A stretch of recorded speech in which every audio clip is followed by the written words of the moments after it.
When Barber Language Academy had money stolen this past weekend, it seemed to be a total loss.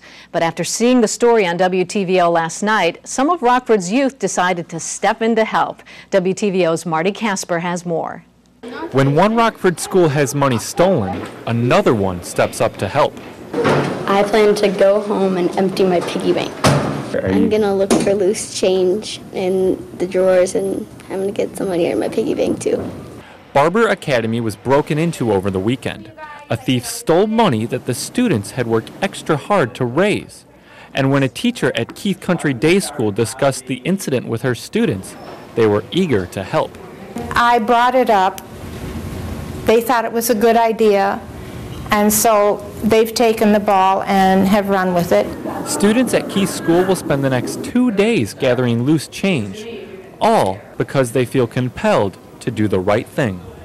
No, because I think that helping people is right, and it's kind of bad that it got stolen. For a school that strives to teach its students about life and working with others, the generosity of these kids is really no surprise. It saddens me so, and it makes me feel good at the same time that our kids want to help. It feels wonderful, and I mean, what else can I say? It's just, it's super. I mean, essentially this is what our school is about. The students here at Keith School plan to hand over the money they raised to Barber League Academy next week. In Rockford, Marty Casper, WTVO, Channel 17 News. A nationwide trend of reconnecting farmers with local restaurants is growing in Rockford. One restaurant has created a menu that uses locally raised meat whenever it can. WTVO's Mark Stevens has more in our State Line Green report. Social Urban Bar and Restaurant won this year's Green Dish Critics' Choice Award for a pork rillette. Head chef Bob McCarty says the restaurant menu has carved out a niche with its locally raised meat. Every restaurant's got to have a differential advantage, something that sets them apart from the other restaurants, and that has worked for us. We're doing something fairly unique in Rockford. The restaurant serves pork and beef processed at Eichmann's in Seward and elk and trout from farms in Wisconsin.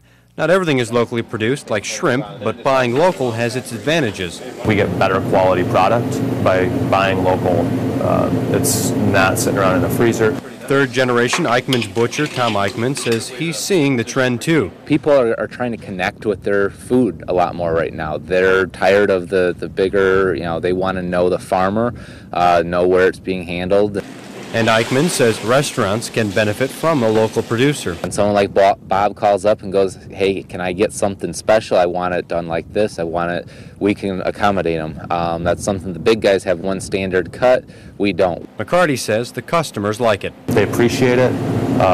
They understand why we do it. And they, I think, again, it's a restaurant. It comes down to the food. The food tastes good. Cooking with local food allows Social Urban Bar and Restaurant to capture local flavors and support the farmers who raise it. In Rockford, Mark Stevens, WTVO, Channel 17 News. Coming up, a community group gives Embry-Riddle University another reason to build its third campus in the state line. And Ty will bring us his complete forecast. Nightline, as the uproar rages over TSA pat-downs, we look at extreme airport security.